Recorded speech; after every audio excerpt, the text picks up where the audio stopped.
Yeah. But let's start with getting to know you a little bit for anybody who doesn't know you, either one who wants to start your background in education and in your history in the Valley, and then with OUSD.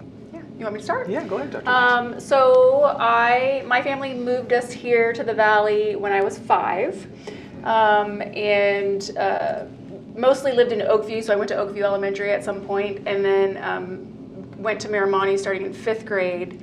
Went through Matilaha, went through Nordoff. Moved on to get my bachelor's degree and was very lucky. I had majored in Spanish and had wanted to be a teacher. And 4 days before the school year was going to start, because my mom was a classified employee in the district, she knew people, they knew that I had gotten a Spanish credential and they were desperate for a teacher. So 4 days before the school year started, I came back to work at Nordoff on an emergency credential. Had to postpone my year of living in Spain, which is what I had planned to do.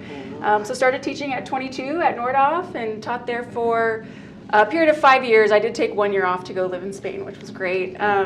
But during that 5 years, we were beginning to see declining enrollment. And so I was laid off for 4 out of those 5 years, or given a RIF notice, a layoff notice. And got very lucky to land in Simi Valley for 9 years as an administrator, but always wanted to come back to Ojai. My family's here, my friends are here. At that time I had young kids, so it was nice to be able to return as the principal of TOPA at the time when there was a retiree, right when my daughter was starting kindergarten, which is perfect. And so now I have served as the principal of TOPA, the assistant superintendent of educational services, and as of July, the superintendent. My 2 kids are in our schools. I have a 9th grader at Nordoff and a 7th grader at Nordoff. Yeah. So. Thank you. Yeah. Please. Yeah, so I originally born and raised in the San Fernando Valley of Los Angeles, kind of North Hollywood, Sun Valley, Pacoima area. And then when I was looking at high school, since I'm the youngest of a family of 6, my mother had got remarried, and we started thinking, maybe should we think about something else? And my new stepfather was born and raised from Ojai. I mean, he's class of 1969 at Nordoff High School. Comes from a family of Ojai residents. Comes from the family that used to own the old airport over by Miramani. So I started to hear about this school, this town, and I was an athlete, and I was told, you could play multiple sports. Actually, in Ojai at Nordoff, the kids play 3-4 sports. Yeah. They don't just stick to one. And that really grabbed my attention, and my mom's kind of a hippie, so we grew up hiking and backpacking, and all of a sudden we got to see some of these trails out here, and it just started to line up. And I said, yeah, let's do it. So I moved out here the summer before 9th grade, went to Nordoff High School, and got to play 4 sports, do drama, all these things that changed my life. And then I graduated and attended Cal State Channel Islands, and commuted there for 4 years, actually coached junior varsity football at Nordoff High School while I was commuting to Cal State Channel Islands. Got my degree in history and a minor in political science. I really thought I was going to be a history teacher. That was my dream. It still, I think, is my dream. But I'm at Cal State Channel Islands in a very political time, 2016, 2017. Started to get more involved. All of a sudden, I'm fortunate enough to get an internship that sends me up to learn under Secretary Leon Panetta in Monterey Bay at the Panetta Institute for Public Policy. Oh my gosh, all of a sudden this whole world's opening up, and get to go, I then get flown out to Washington, D.C., where I work for Congressman Eric Swalwell for a whole semester in Congress. And no one in my family had ever done anything political, and all of a sudden this door's really swinging open.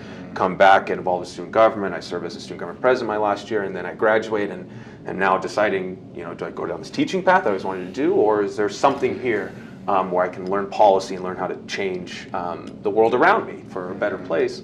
And I apply, and I'm fortunate enough to get selected to this Capitol Fellows fellowship up in Sacramento, the Senate Fellowship. So I spend 1.5 years in Sacramento learning policy, learning legislation, learning the history of California, the history of political California, all those things.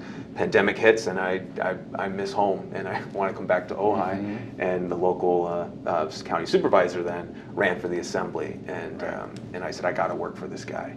And so the past few years I've been working for him locally, understanding education, understanding transportation, immigration issues. And all of that has brought me back to Ojai. So very, very happy to be back. But that's my educational background. And you've been on the board since when? fall of 2022. So I think Okay. we're about to enter my 1-year anniversary. Yes, so December. it has, yes, it hasn't been a year yet, but fairly new to the board. Yeah, okay. No, wonderful. So maybe just some stats now for anybody who doesn't know.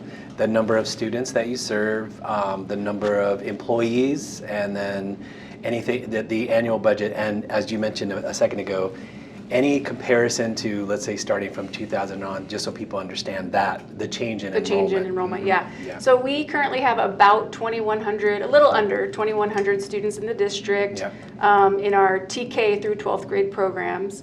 And that is down significantly. At our highest peak, 24 years ago, we had 4,200 kids and have essentially dropped by 50% in the last 24 years. We do employ approximately 300 staff. A little over 100 of those are certificated staff. So those are like teachers and speech therapists, principals, psychologists, and then the rest are classified staff members. Good portion of those are full-time, but many of them are part-time employees, people in our daycares, child cares, doing things like yard supervision, that sort of stuff.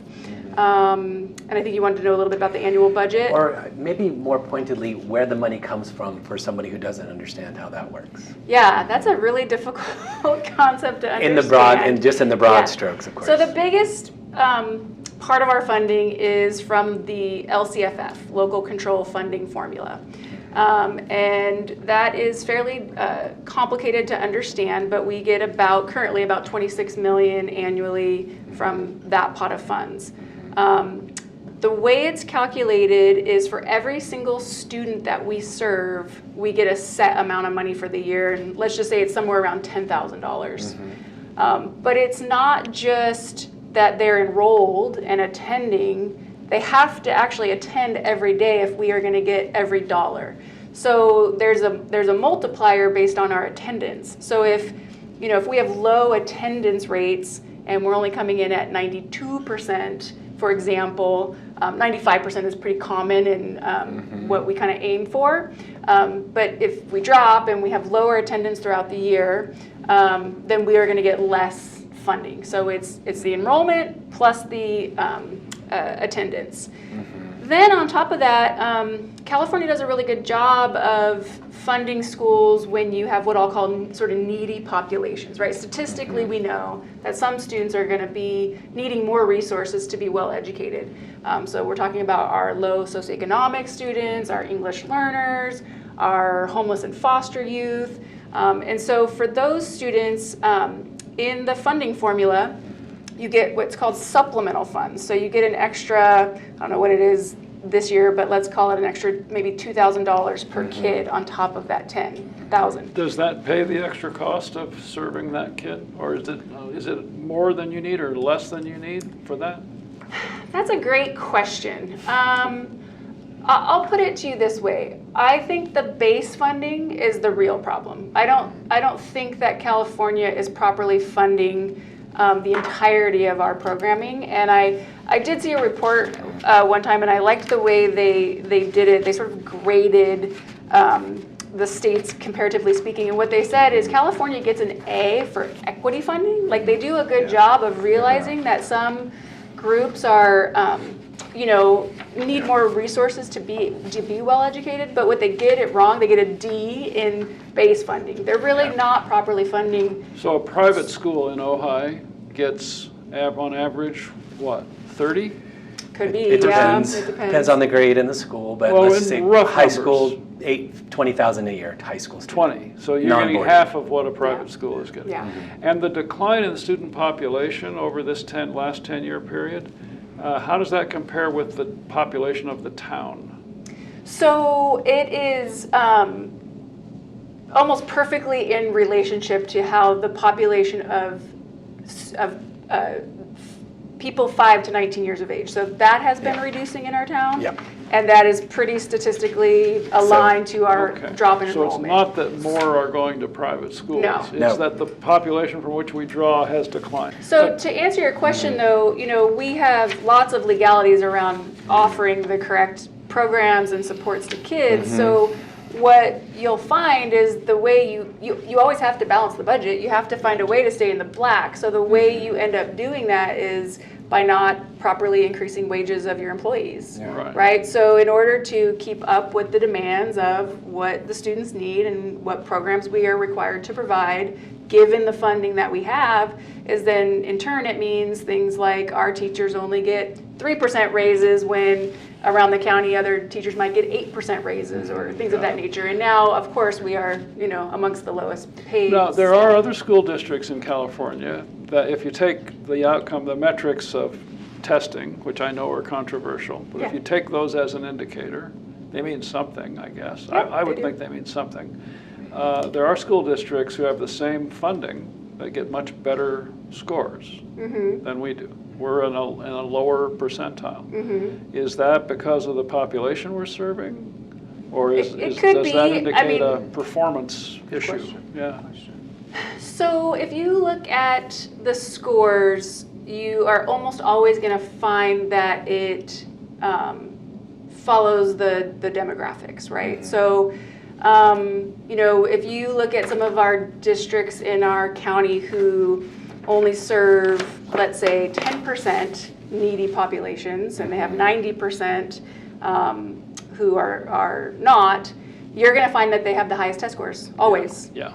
And one thing that I didn't get to in the funding formula that matters is once you reach a population beyond 55% of needy students, you get an extra add-on to the formula, which is called concentration dollars. So which is a lot of extra funding.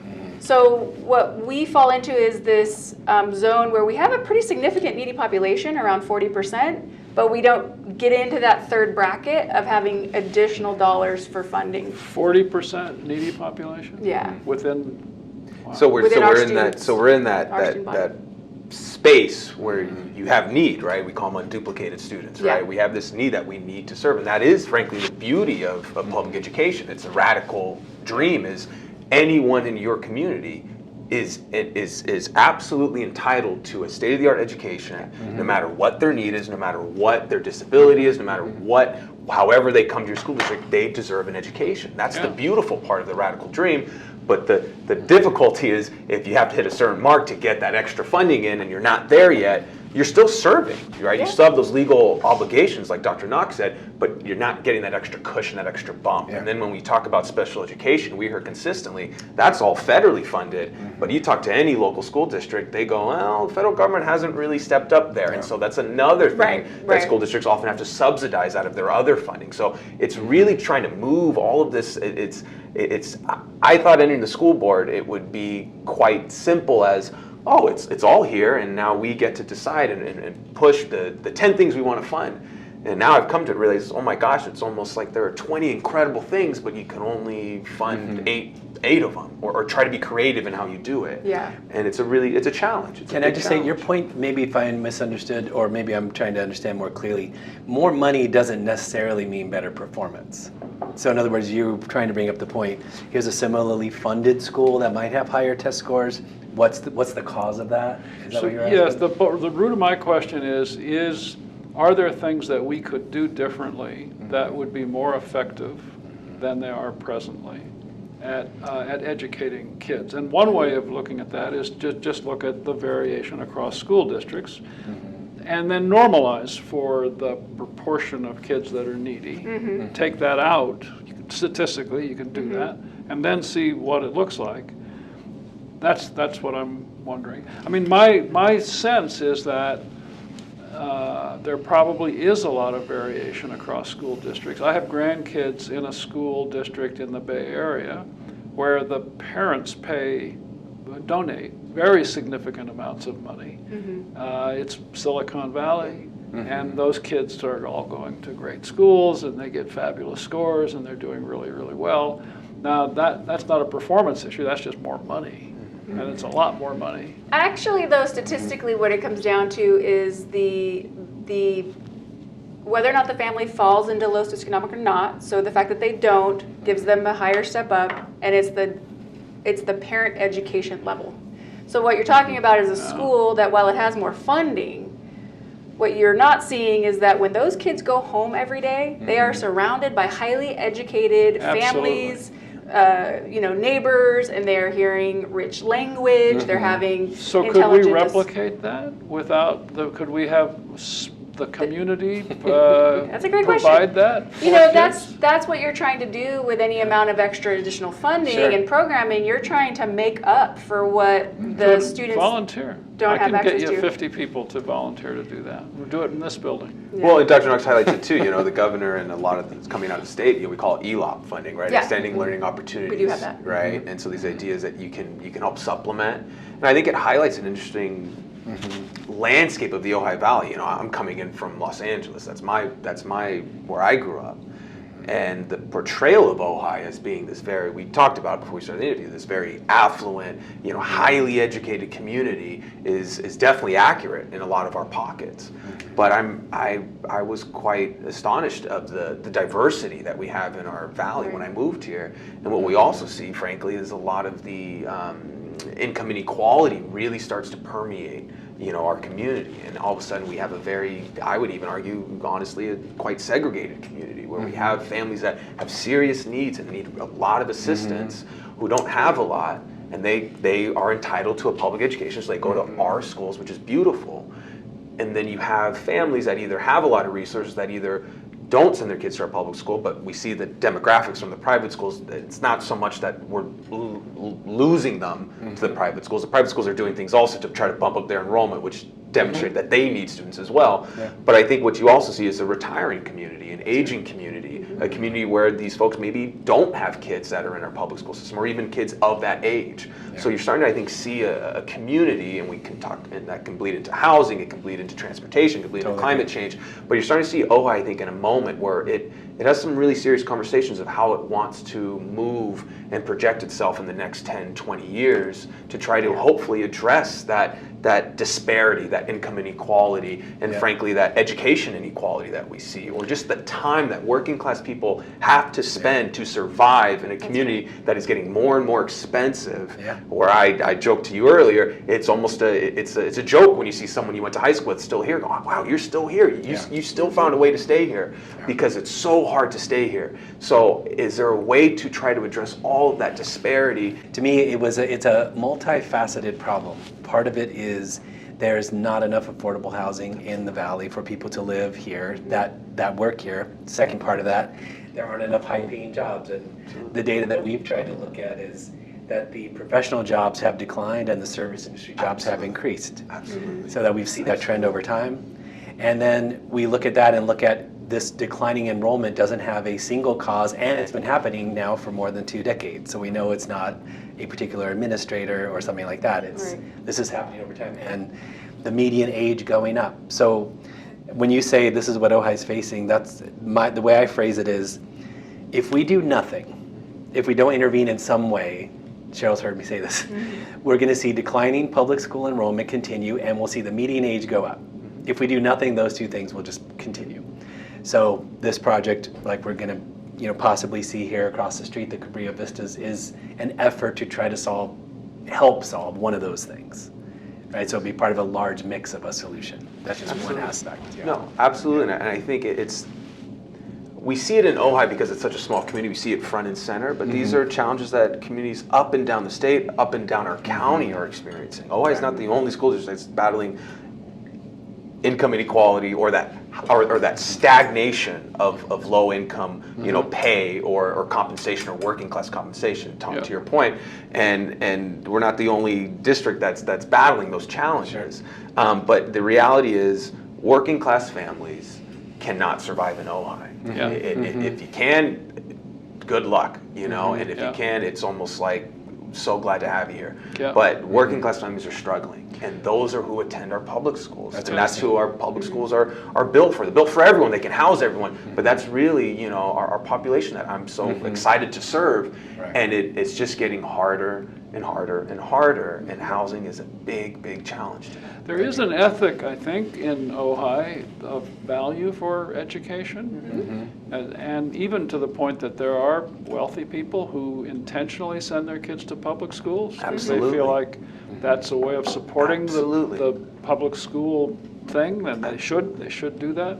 But there's also this huge, in my opinion, some huge disconnect. It's like, I would really like it if they would fix this. As in the school district. They would meaning fix you. this? The Yeah. school What do district, they want or fixed? the mayor, or local politics, or somebody. Yeah. Somebody, but it's not me. Yeah. It's not personal. It's not that I should do something differently Yeah. to make this better. It's that they should do something better. Right. I think we have such incredible parents and families. We have families that maybe could send their kids to a different alternative education system or private school, but they do choose to send their kids to Ojai Unified because they do believe in public education. They want to support it, and they understand that we get money, frankly, from butts and chairs. The more butts we have in chairs, not only in general, but on our average daily attendance, that ADA that we hear, we get more funding. So we have people that support that. I think a challenge, what we're seeing, not only in working class people and folks in our low income socioeconomic status, but I think up and down, you have people who are working overdrive in our country, who are stressed, who for a lot of reasons feel a lot of pressures of our 21st century and where we're going. And I think that may sometimes can lead to that, Tom, of I don't know how it should change, but I know something has to change. I don't know how you change this thing that I'm frustrated about at the school, but I know it has to change. And I think, frankly, we struggle with our basic comprehension and education of civics and how our government works. I work in government every day. Most of my job is explain to people who are upset, follow me on this pathway. It's not that I don't want to help you, but there's a different jurisdiction you need to communicate to. We totally There's get a that. different office you need to talk to. You're trying to talk to local, and that's a federal issue. Right. Government, I work in it, I've studied it, it is complicated. So now you take someone who, whether or not they're working class, low income, or they're middle class, but they are struggling and rushing every day to pick up their kids and survive in this community and in this world, and then you overlay bureaucracy on top of it. Really difficult stuff here. So I think there's a lot of intersections, but I think we just don't educate about our government and our civics and who to take your concerns to make them effective. So is that does that suggest a strategy that we should be educating the local community on this stuff? More civics, in other words? Well, or? yeah, I don't know how you would frame it exactly, Well, but also, young folks these days Yeah. are so excited about trying to understand the world around them and how to fix it and how to help it or try to change it. I think you have a lot of families that would be excited to also learn from their youngsters who are come excited, and all of a sudden they want to talk to their family about, guess what I just learned today, or guess what I'm seeing. And I think you can have these organic conversations happen. So you are seeing that enthusiasm? I do. Okay. I do. Maybe I'm a prisoner of hope, but I really do see young folks. Okay. I do not buy this narrative, and that's just me personally, from what I've seen at voter registration that I've done at Cal State Channel Islands. We registered the highest percentage of students in the 2018 midterm elections. I do not buy this narrative that young folks are cynical. Well, they might be a little cynical from what we see in the world, but I don't buy this narrative that they're turned off, that they're not interested. when you say young, what range are you thinking? Well, I'm 26 years old, so I'm already becoming the gray beard, Right, within right. youth. But I think this 15 to 23 age range, I think they are interacting with the world around them in ways that those of us who are not in that age range, maybe still aren't comprehending. Now, that's between my grandchildren and my great-grandchildren. Absolutely. Well, So I'm just saying, Yeah, there are a lot of layers. There are a lot of layers, Yeah, but information is so quick now to be Yes, shared. that's Yeah. different. And in a way, I think we're missing a boat to understand. All I have seen and what I've told folks is if you can create a space that allows young folks to truly express themselves and truly interact and have dialogues without trying to control it, without trying to direct it and say, no, you don't really understand how this works. Young folks are growing up seeing a world in front of them that is wrought with climate change challenges, Sure. gun control challenges, right? Public shooting challenges, political challenges, discourse challenges, technology challenges. And I think they're trying to find a way to process it all. And it's not just that this young generation is different. It's always been young generations through time that have gone, wait a second, why are we doing things the way we're doing? And I found when you create a space, they come with energy and with passion. But you got to create that space first. That's good to hear. What we find in Agora, for example, in our Great Book seminars, is people wanting to understand, let's say, how did we come to the country that we have? How did we come to our Constitution? So we read the Federalist Papers in detail. We look at Supreme Court cases in detail, even ones that you have a response against or for, like Roe versus Wade. We look at it in detail, or Dobbs versus Mississippi, things like that.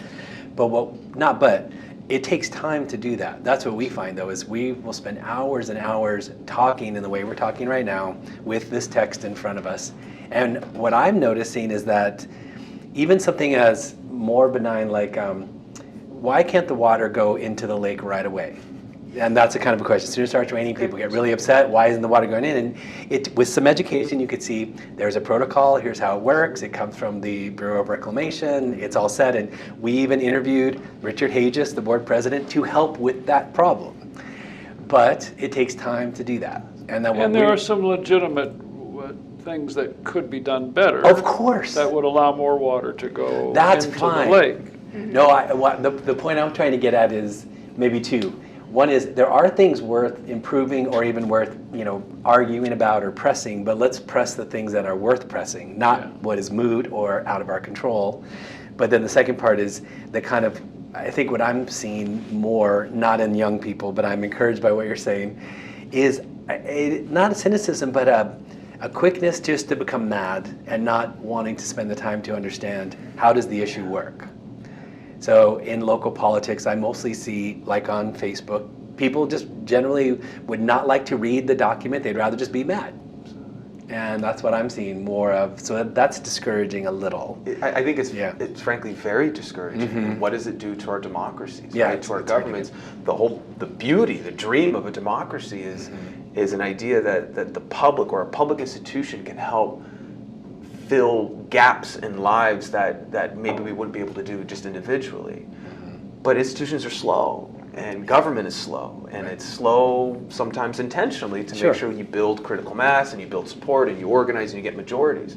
But what happens when those institutions are no longer seen as, they're slow because they're working to build something, and rather they're just useless. They're not credible. They're not credible, they no longer exist. And then you start to approach a really concerning moment of, do you have strong men, like we've seen in history, who now step in and go, disregard all the institutions, they didn't do anything. Follow me, I can use my populist rhetoric to help you, right? So I think you see that more on the national level, but I think locally you see a lot of frustration. Sure. And I just, that's what I believe. I go back to kind of, if you look at it from the economic sense, we are now having people, whether they're in the low income side of our socioeconomic status, whether they're working class, whether they're middle class, people are struggling to survive in our economic system. They are struggling with income inequality or the pressures of the reality of our economic system. The reason why I'm considering Ojai is because more in the pocket, because we can do something about that.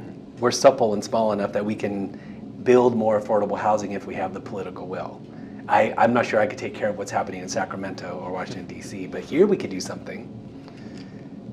Well, and all change is local, right? And I think that's the beauty. That's the start of it, for sure. That's the beauty of it, right? And I think you have a community that is nimble enough and has the potential to be organized rather quickly.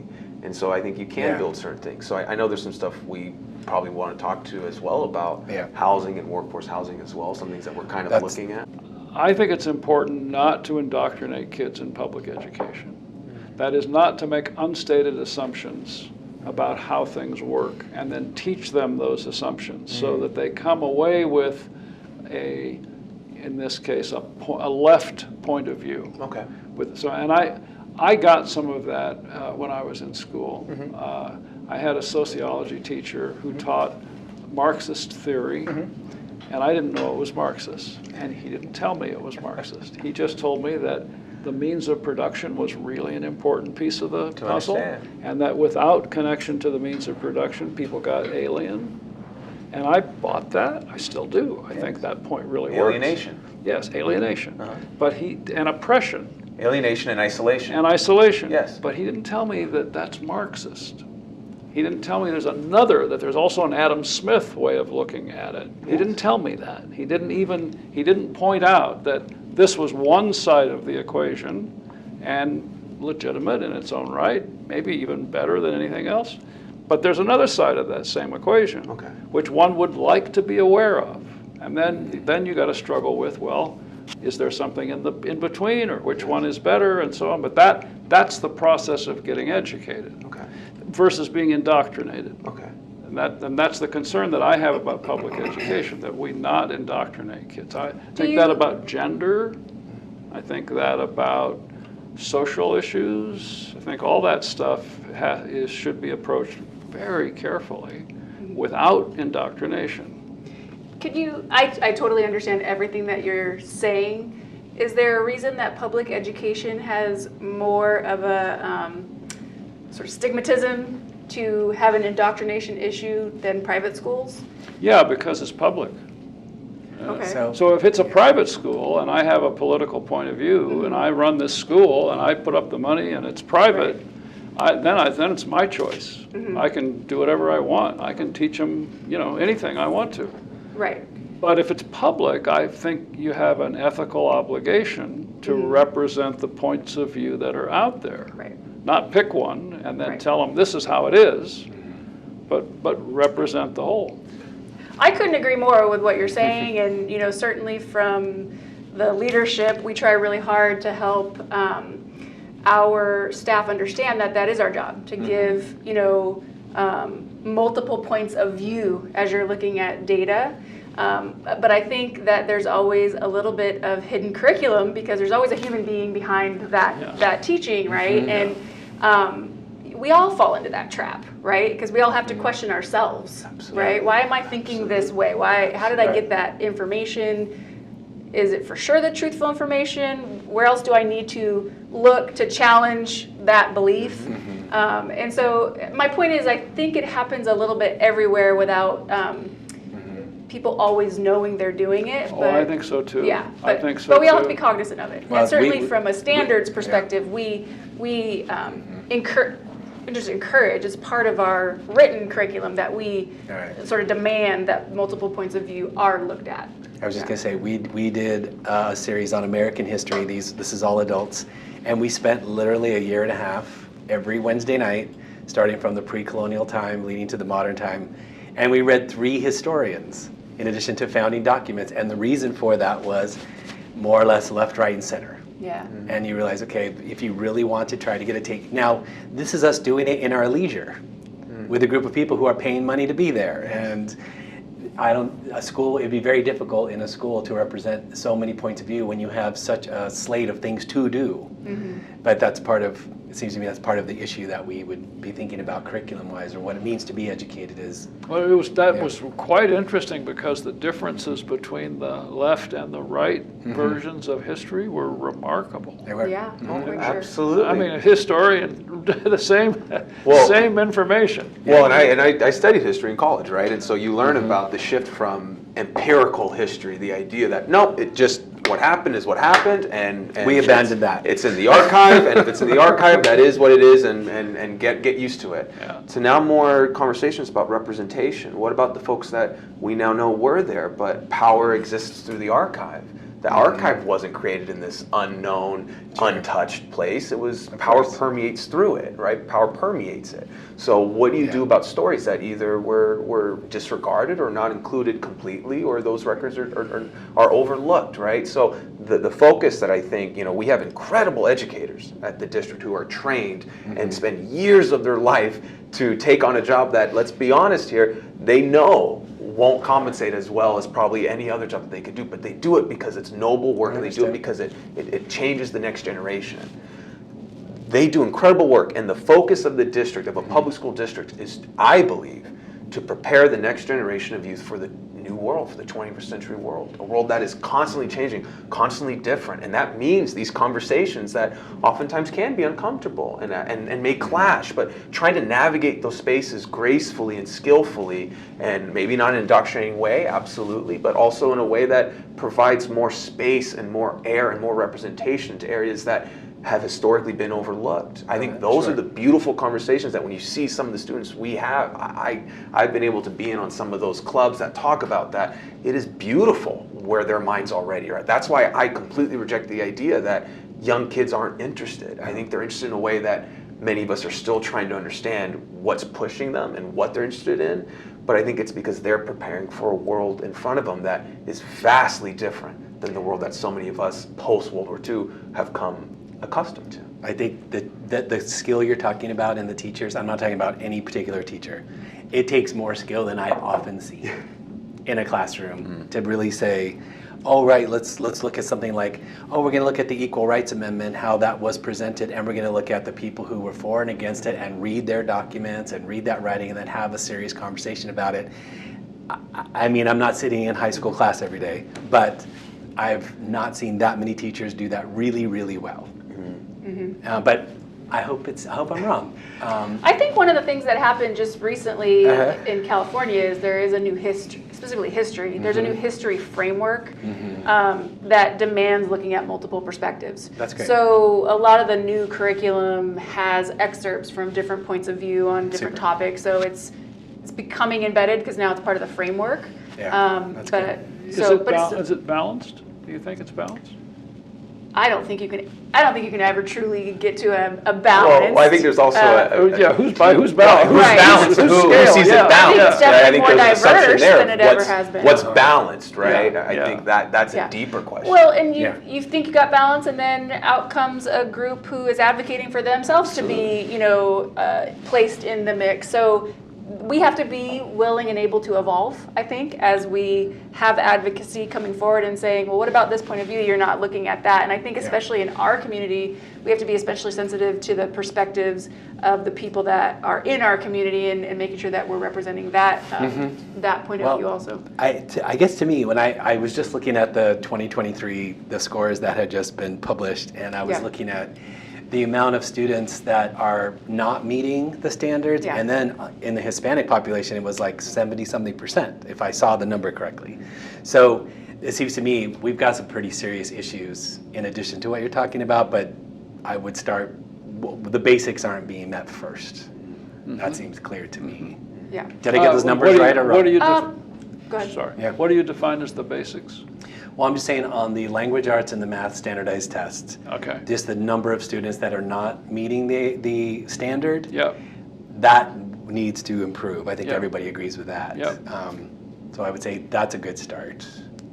So Tell me what you think. To go back to a little bit of what I was saying before about the demographics, what you're going to find. So for example, if we have about, and I don't have the numbers right in front of me, but if we have about 40% of our students who met or exceeded the standard in language arts, which is about where we fall each year, what you're going to find is that in communities where they have only 10% needy populations that they serve, you're going to find that they had like 70 or 80% of the kids meet the standard, and in the populations, right? So I just want to point out that, and if you look at the state of California, you're going to find that we fall in this 50% of kids meeting or exceeding the standard. It's on par with the state.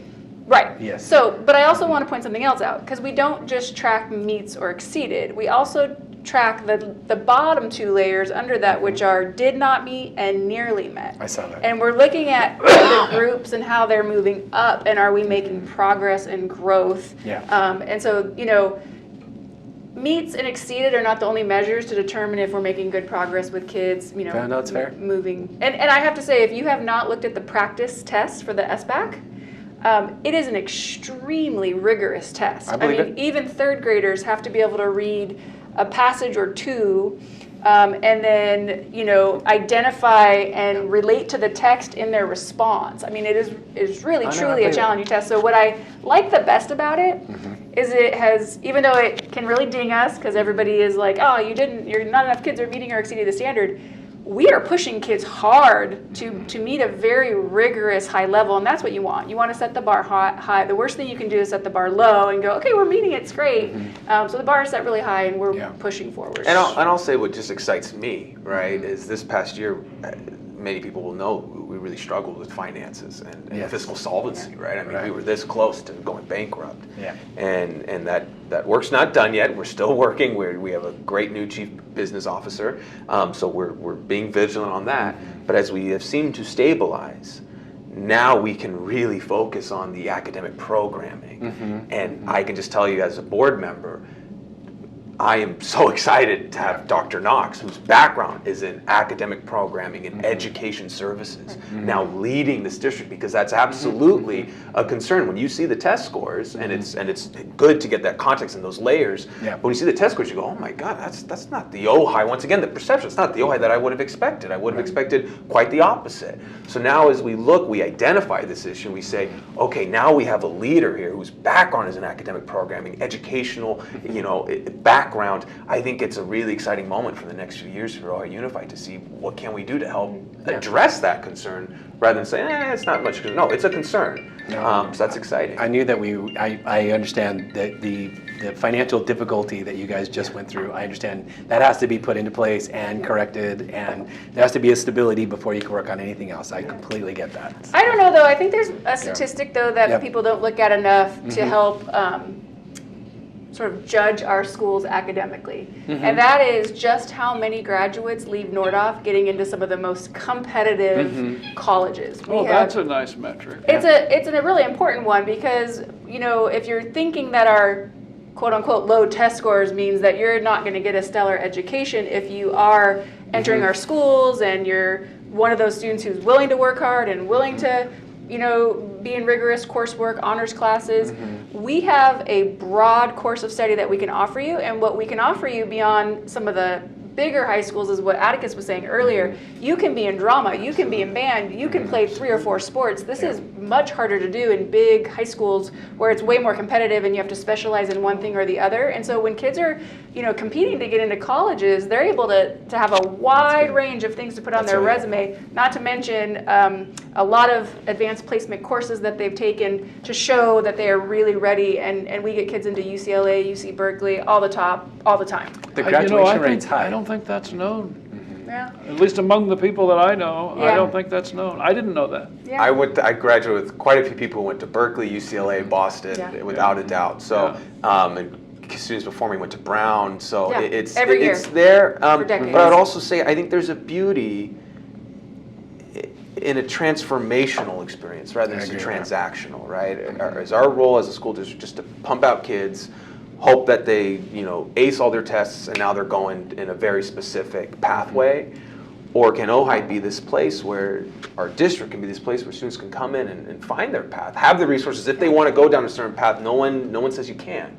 But to have a more transformational experience that creates, I think, a more well-rounded individual that maybe... I totally agree. I went to my local 4-year state school here. I didn't apply anywhere else. I couldn't afford anything else. I've come from a working class background, and it changed my life. It really did. So I think young folks also feel this intense pressure about where you go next. I think that's the paradigm shift also, is that people are realizing going into an Ivy League actually only benefits a very tiny sliver of people. Mostly you're not getting a better education, but you're going to pay a lot more. There's a great book, Malcolm Gladwell's David and Goliath. Exactly. My mom gave me that book in 12th grade because I think she was so good. Why are your grades so low? And it changed my whole life. And then you look at student debt. So how are we presenting opportunities to our students and that paradigm shift? And maybe college isn't even the right thing for you to do or to do right away. Well, and just like changing the whole conversation. So anybody who does end up watching this knows the big thing that has also changed in the last 10 years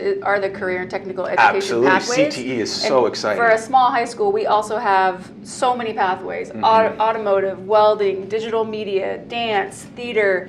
These are highly rigorous environmental resources. We just started an FFA program. These are highly rigorous, standard-based courses that are intended to, put you on a pathway for career, college or career, that then, allows you to have a skill set actually leaving high school that you might even be able to use on a resume, or at least you have a head start when you're entering into maybe a junior college or a vocational school. I played football with guys at Nordhoff High School who got into welding at Ventura College, and now they make more money than I could ever hope to know, make. of course. So when you talk about, and I'm happy for them, but when you talk about rebuilding that middle class, right, or what is the current focus of our middle class? Have we shifted from a service economy to a manufacturing economy? being able to provide CTE, career technical education courses that either give students certificates or get them into pipelines where they can get certificates and maybe even get union jobs. Now we're talking about really transforming a community and transforming a middle class that has been hollowed out in the last half century. So I think that's really helping exciting. parents understand their own bias. Actually, it seems to me that to say what success means for my student and then sort of for me means my kid gets to go X, Y, and Z, instead of am I looking to them to see what are they doing? What do they want to do? Maybe there's a place that I don't even know about that is the best place for them to be right now. So that's what I'm always trying to help parents is realize there's like 4,500 colleges and universities in our country alone. Right. Yeah. So the perfect college, if that's the right choice, maybe one you've never heard of. And I would also add too, I have 5 older siblings, so I saw my mom as a single mom raise 6 of us, right? And talk about the stress that any parent would have on the future of their child when you're probably your main focus is, I just want my child to be successful, whatever that means, or maybe even have more than I had. Now you're looking at an economic system, an economic reality in front where we see disparity, we see stagnation in wages, we see home prices skyrocketing. I could very well imagine parents being scared out of their minds going, my kid has to go to something really what I believe sets them up in the best way possible or else I'm failing as a parent. So how can the school district help alleviate some of those concerns and help showcase there are different pathways? Because I think it's an anxiety. I think our country is really struggling with an anxiety of how to survive in a space and time where things are driving up costs left and right, and folks are trying to stand. We talked about the encampments over at City Hall. You don't think our parents, our students, our youth are just going there and saying, "Oh my gosh, this is serious stuff." We're all thinking about that. We're all thinking about it. Should be. Growing up in Southern California, where I make a great living, but I can't afford a home here. I'll never be able to buy here under these conditions. Like those are the things that then make you weigh out. Like, is it really worth it to try for one of those high-powered jobs that it still isn't enough, or do I want to go drive around in a van across the country? Right, you're seeing a lot of that right now, right? Like, simple life actually to some people is so much more desirable because of all the pressures that there is right now under families and under working people who, they've got good college educations and they had opportunities to get the career. I love my career. I'm so glad I'm in it. But that she's looking at that going, I don't know. And I think also the last 3 years have really thrown people for a loop. The pandemic has turned things upside down, and I think a lot of folks are going, wow, at any moment this could change. So you see it in the workforce. They talk about all the time in the workforce. You don't see these people that get into a job and they stay there for 40 years, and you see a lot of change in jobs. Different things. So you're seeing this cultural paradigm shift that I think highlights there's opportunity, but maybe there's also some anxiety, or maybe there's a new desire for what people want to see. And people started working at home and they realized, I don't want to have to go to the office 12 hours a day anymore. And do we have to? Right. That central question. Do we have to go to the office every single day? Yeah. And I think also when you talk about opportunity is there, but I think it is so central, affordability, and I can only stick on that because I am who I am. I come from a working class background, which is, okay, college is accessible, but now do you take out $60,000 in debt that travel with you everywhere, right? And we look at the student loan debt data, it's not these upper middle class kids that made too much, they couldn't get financial aid. Overwhelmingly, our student loan debt, or what the president was trying to achieve, was for low income students of color. That was who overwhelmingly had student loan debt, because they had I want to really pressures, right? Pressures. On my mother's side, there were 14 kids, and my mother was the second oldest of 14, and there was my grandfather, a postal worker, who came back from World War II, raised the family, not with a lot of money. That seems unheard of now. It would be impossible for somebody, a single income person, to buy a home here. Just the relation between the income and the home cost were much more on par than they are now. Basically what I was just looking at on the Planning Commission was the average rent here in Ojai, the person would have to make $92,000 a year to rent that. That's the average. That's not the average wage, not even close. No. Not even close. I think you heard it. We have a superintendent here who's the leader of public education in our valley, the absolute leader, who just said, I probably can't afford a house. And I'm 26 years old. I'm kind of these, not me personally, but the demographic is exactly what you want in a town. A young working professional that could turn out some kids that help a school district. And I've accepted 3 years ago, I'd be lucky to buy a shed in this town. Well, and I think there's more to it, right? Like there's a lot of working positions here that you want people that can do those jobs also, right? So you need many different ages. You need many people that are willing to work at different wage levels. Oh, I agree. In with I jobs. Absolutely agree with that. And I heard what you're saying earlier, and you're right. Obviously,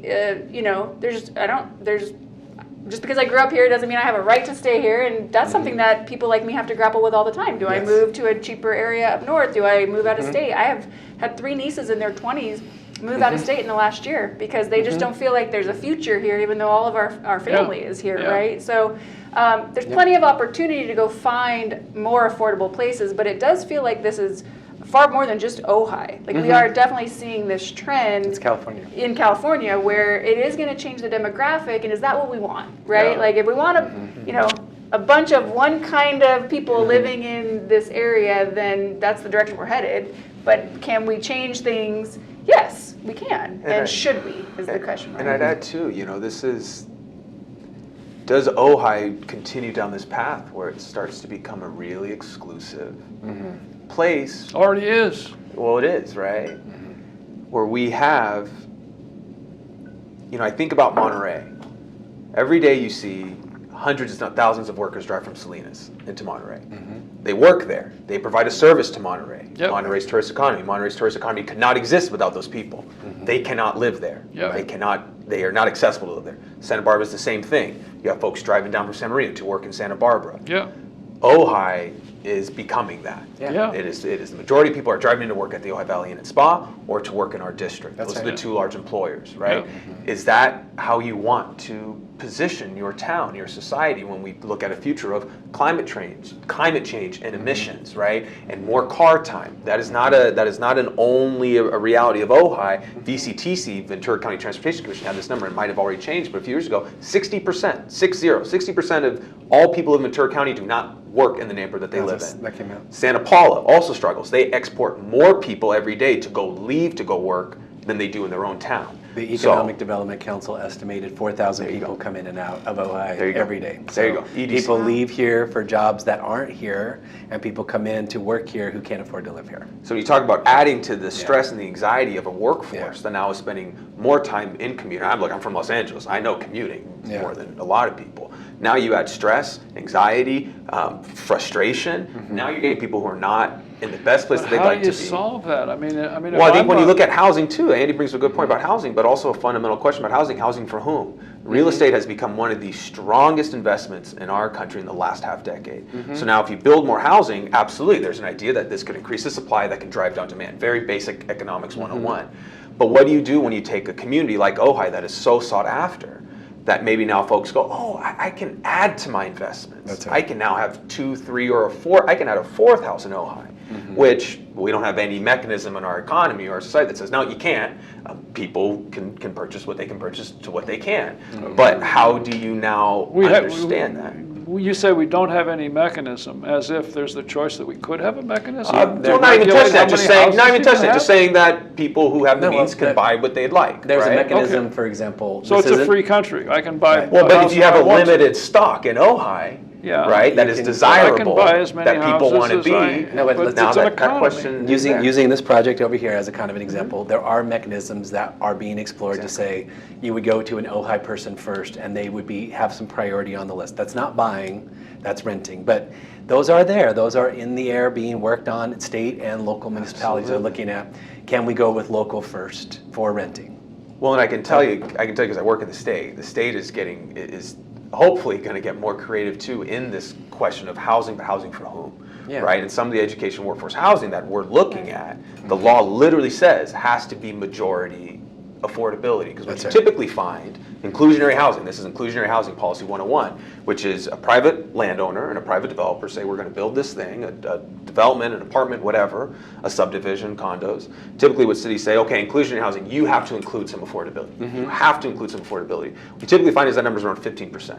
So if you're building 50 units, you have to build 8 units that are affordable. But now they're letting them build more units if they do that. Exactly. So now so then you get a density bonus, Yeah. right? So now how can we be more intentional about how we want to build housing for whom? And that's really difficult in a private property, private developer space, because it's private property. But if you're able to do certain workforce housing, like what we're looking at, it actually allows you to invert that math problem or that math equation and say, no, actually to do this, we're going to go above 50% affordable, above 50%. Maybe we could go even more, right? So I think it's not just the housing part. I think that is absolutely a first part, but then it's also housing for whom. Yes. It's trying to be more intentional, because if we build 100 new units in Ojai, but they're all market rate, do we really address the problem that we're sitting here still looking in front of? No, you're going to get more folks who will love to move into Ojai because Ojai is beautiful, but are they folks that add a diversity to our community, that add students, that add family members, to our district, that need students, right? So I think those are all of the discussions I think Ojai will need to grapple with in the next 10 years. Can you just summarize the school consolidation? Okay, so just for anybody who doesn't know, which schools have closed, how did you consolidate? But then you touched on it just a second ago. I know nothing is settled. What are you discussing in those now vacant properties? So to kind of make it quick, San Antonio essentially merged Don't feel rushed. Go with ahead. Topa. Yeah. Okay. Miners Oaks essentially merged with Miramani, and then Matilaha essentially merged with Nordhoff. So essentially 6 schools down into 3. Okay. But Miners Oaks is still open because we kept our TK students there, which is our 4-year-old learners, and then we moved a Place to Grow preschool from the district office over to Miners Oaks. We also have some Summit School teachers there also. So it's open as Miners Oaks early elementary school, but there's only a couple hundred students that we're serving that are preschool and TK. All right. So we have vacant properties right now at San Antonio. And then we have Matilaha, which has vacant classrooms and offices. But we know that we need the gym, the auditorium, and the field for our students. Because, junior high kids, even though they're on the high school campus, they can't play CIF sports with the 9th through 12th graders. So we still have to run all the junior high sporting programs and such. So we'll need the gym and the field. And can I ask, are you using the cafeteria, Matilaha, for the meals for the district, or no? We are not. Okay. We could at some point, but we're not right now. Okay. And then, of course, the auditorium is used by our performers, our dancers, our theater students, usually from January all the way to June with all of our different spring shows. So one of the big discussions right now, which there hasn't been a decision yet, we're doing a lot of research, is should we move the district office programs and departments over to Matilaha in the existing offices and classrooms so that we can kind of further consolidate. And then really we're looking at San Antonio and the district office as our 2 vacant properties to then consider what options we have. Yeah. And then of course we are investigating educator workforce housing. And So talk about that. I mean, any details that you guys have on that? Yeah, so, and just to keep track, because I think that's absolutely spot on, and Dr. Knox is absolutely correct. She knows more than anyone what we're doing here. And just some things to highlight that are so beautiful. Miners Oaks Elementary School had frankly been on the chopping block for the past decade. 2017, there was a 7-Eleven. There was a 7-Eleven community, 2017, right? And that's also a community that is largely diverse, largely doesn't look like the rest of Ojai. Right. So when the discussion was coming up and it looked like it was going to be on the chopping block again, there's a really innovative, beautiful idea to transform it into this early childhood education center that now has the potential where every 4-year-old in the Ojai Valley who wants to enter our public school, because the state sees declining enrollment as a problem, they want to lower the age so that kids can get into the public education system more. That beefs up public education. So now every 4-year-old under this universal transitional kindergarten program that the state is really allowing school districts to do will begin at Miners Oaks. We'll begin at Miners Oaks next to the meadows, which are beautiful, but it also brings every 4-year-old from around the whole valley together immediately to start their educational journey. A beautiful way to start a diverse cohort that can matriculate through the system. Unbelievable. Now you have the students over at Nordhoff High School, which we know was very concerning initially, but what it also allows you to do is to beef up Nordhoff High School, which was really vacant, frankly, and teachers were struggling to get classes, and then if you don't get enough students in your classes, then you have to cut. So now we're hearing from teachers on the ground, oh my gosh, it's like we're burgeoning again. And then we heard the recent homecoming rally was the most exciting we had in years because we had more people in there. So all that, I just wanted to add a little bit on top of that. But as now we look at the sites, I think it makes absolute perfect sense that Matilla Hall moving forward will be the center of the district of the Valley. It is centrally located in our Valley. Our population growth that we do have, I don't know if growth's the right word, but our higher demographics are on the western side of the Valley, Miners, Oaks, Miramani. I think it makes sense to move those services, those district office services that everyone should have access to, more to the center. So I think you're going to see Matilla Hall be that center for the district, and it's a beautiful site. I have family that went there in the 40s, right? And family that played on that football field when Nordhoff still played on in the 60s, and he picked one side because it was downhill versus the other, which is a funny story. But now when we look at education workforce housing, now I'll get into that. The state is really energized in this space. Assemblymember Richard Bloom out of Santa Monica, who's in the legislature, he passes Bill AB 2295 that goes into effect this January, which now allows school districts to build by right. If you hit certain marks, right, if you have affordability, it's in certain areas, you can build by right on your properties. It essentially rezones it. That now takes what has historically been a 15-year-long process, 20-year-long process to build anything in a city, not just our city, but any city, because you got to go through zoning, you got to go through city. So the city doesn't have to approve that then? No, it moves it essentially from what you would call objective standards. It moves to objective standards rather than just subjective standards. You can object if there are concerns about water, traffic, but you can't just say no because you don't want it. Because the reality is these district properties are state properties. They're trusted to us. They're not local, so we have control over them. So the state is getting really creative and trying to see how can you utilize public lands to maybe address some of this housing, but also do it in a smart and strategic way that you're not just building 400 units, but something modest, something appropriate. And you're also going to see that too, because the governor just signed SB 4 this past year, which now will allow churches, nonprofits, and higher education institutions to also build on their land. To build private housing, residences. to build workforce affordable housing. Yeah, workforce housing. Affordable housing, right? On their land. So how this law is constructed, it is actually, the law is very specific. If we build this housing, right, if this is something that the district decides to do, the school board decides to do, and we're able to do it, we're still looking into it. So we're not anywhere near talking to developers, we're just trying to understand this. If we do that, over 50% has to be affordable, right? And I actually am interested in having that a lot higher, but I want to learn a little bit more. Then you have to offer it first. You have to offer it to the employees of your school district, whether they're teachers, whether they're janitors, whether they work nutrition services, whether they're bus drivers. You have to offer it to them first. If there aren't any takers, then you can go to adjacent school districts, right? Santa Paula Unified, Ventura Unified. Are there any of those folks who would want to live here? Then you go to your third bucket, which I think is really interesting, any other local public employees. So do people at the city, right, who work for our city, who probably would like to live here and stay here, do they need housing, right? And then after that, you can open it up to other folks. So there's some intentionality. The change in that law is the zoning requirement, basically? Yeah, it's essentially the zoning requirement. It gives authority to the school districts to do this. The way it would have been is, in the past, if the downtown property would have wanted to do something, the city would have had to approve the zoning, and there'd be a fight. The downtown property here, our anything, local school district property. Yeah. Right across from Chevron, right across from Bristol. Anything in the city limits, the city would then vote on it. So it's very similar to the laws we were just talking about, where if somebody comes in with a certain percentage of affordable housing, they're going to get things by right. And you can make concern, you can express concerns, but you can't deny it if it meets these criteria. That's the state's move to get there to be more housing in municipalities that keep turning everything down. It does not require us to sell anything. It is our land. We get to control what is built there, what it is rented for, what it is leased for, the rates that it is leased for. This isn't us selling our property to a developer. Could we be in the business of providing housing for our workforce?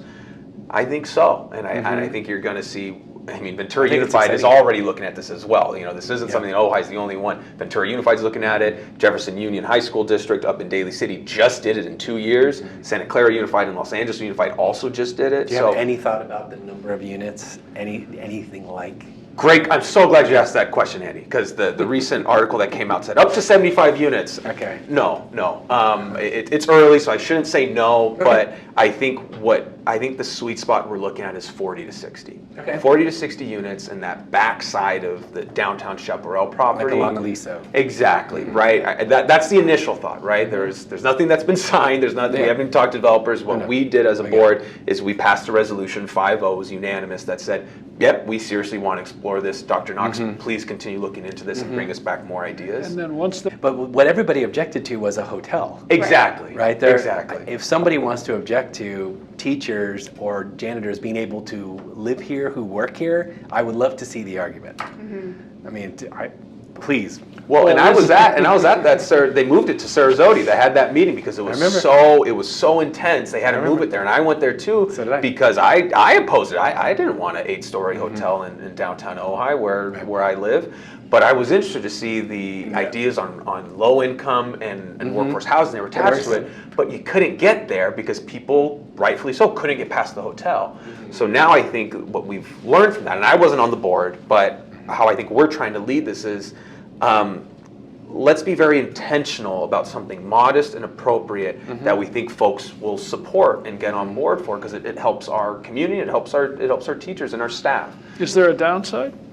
Now it's a big change. It's a really big change. It is a big change. Is there a downside? I don't want to be naive and say there isn't. There's drawbacks with everything we do, right? But what would the downside be? Well, communities are changing, right? And that's something we've been seeing with the consolidation. We've had many difficult conversations about the neighborhoods around our schools, and those neighborhoods are changing because our district is changing. We got hit in the FCMAT report, that Fiscal Crisis Management Assistance Team report that everyone read and was really good. That showed us where we were high risk in our insolvency. That's what really drove a lot of these discussions.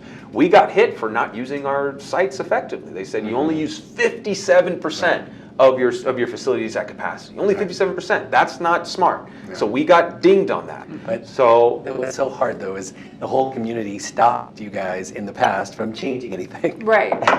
So everybody we have tried to close schools. Oh, I know. Miners Oaks is the example. Yeah. So the idea is, we're only using 50 to 60% of all these facilities. It makes logical sense to close one and consolidate. And the whole community says, not my school. And it's very hard you have crying mothers and fathers and kids saying, not my school, and it's really hard to say it's smart. Yeah. It turns into a political problem, a political challenge. But what you do, and sometimes what democracy gives you, is these moments where you do get that critical mass. Well, the crisis forced it. And so now we can financial actually, crisis forced then it. there is a silver lining. Yeah, there is. And now instead of just looking at one site that you close, right? So let's just say you just closed one site, right? You just had to close one. You can do things, but it puts a lot of pressure on what you do with that site. Yeah. Do you go all in on that site and really transform it? Do you do a little bit? What about the terrifying concept of what if we have to do this again? Do we try to plan that so that when we have to do maybe another one in 10 years, they align, but school boards change, superintendents change. How do you have that cohesion? Yeah. When you have to close essentially 2 sites at the same time, what it does allow you to do is be more strategic with how you disperse that change. Yeah. Now we have frankly hit so bottom that we've moved out of just tinkering with the edges, because you can't really structurally change it. You're just tinkering with the edges because maybe you're hoping it will change. No, now you've hit the bottom and now you're rebuilding up. That's it. Now we can be more intentional with how we rebuild to a community that, not that we think may be here, the community that is here. Yeah. So before we run out of time, Yes, sorry. what can the community do to help? I would Great say question. number one is the narrative around public school. Okay. I would welcome visitors, people who want to come onto our campuses. We do something called cohort survival rate. So we track like when kids are in our school, like in kindergarten, do they stay for first grade? Do they stay for second grade? We have a very high survival rate, meaning once you're in our schools, you're really going to find that you have a good experience, beside the disgruntled person over here or over there. But for the most part, people have really good experiences. As I said, the test scores are not the only statistic to look at for success. We graduate out, highly competitive, college applicants every year. So looking at those kind of things, coming and seeing, you know, our pathways that we offer, I would really encourage people to be open-minded, to take a good look at our schools, and to come in with an open mind and say, gosh, is there a lot of good happening here? Because I would say yes. So if I wanted to do that, what would I do? You can reach out to me or our principals. We actually do tours every February because that's when people gear up to start registering for the following year. So you can look for those. We put them in the Ojai Valley News. We put them on our Facebook pages, our website. I think I hear a lot of negativity around our schools from Yes. people who don't even know our schools. Well, And I hear it too, and Yeah. I may have promoted it a bit Yeah. unknowingly and unfairly. yeah. Yeah. So Maybe. I yeah, don't know. well, I don't know. I mean, I have. appreciate the I have honesty and- been frustrated, like a lot of Ojai people have been, at all of the stuff going on and lousy test scores and this rich community and all that. Yeah. I think that's fair, right? If you're someone that maybe doesn't have a child in the school district or maybe isn't going every day to go see it, and you read the headline and you go, oh my gosh, they're about to go into financial collapse. Oh my gosh, look at the test scores. Right. Yeah, you can have a perception that Right. this is not working. Right. And I think that also highlights, I think what I've been harping on or what I've noticed in Ojai is it can be a separate community, right? We have folks that go to our school system and live here, and then folks that live here that maybe don't interact with that school system, right? It's not the most interwoven as I think I would like. That might be more of us on the board trying to figure out what to do to help address that. And I think it's absolutely an incredible, if you can get on our sites, if you can see our students and see our educators do the magic that they do, it makes you want to see more. And then all of a sudden you start to go see more of the programming. Then all of a sudden you want to volunteer maybe a little bit more. All of a sudden, so you just kind of got to get in it first and see it. But I will defer to Dr. Knox on that. What I'll say from the school board side, and it's kind of an opposite from what you normally hear, because we had gone from being in our boardroom that was tiny to moving to the Mattel Auditorium because you had 100+ people showing up, and now we're back to the boardroom because there's not as many of those people showing up. There's probably a desire to say, oh, that's great, whew, all the angry faces left. But as someone who's worked in government and politics and seen accessibility be a problem, when I see that, it doesn't make me necessarily happy. Sure, of course. It makes me more concerned that everyone goes, okay, they're fine, and we're going to stop, and we're going to go back to what we do. Yeah. Stay involved. Go to our board meetings. Communicate with us. See what we're looking at and build that connection with us. I want to see that because then it makes it so that we're all on the same page. Yep. Even if we disagree, but we all know what is being written on the page. Well, if that's okay, we'll do a part 2 someday soon. Sure. Okay. Absolutely. Because there were so many other things I wanted to talk about.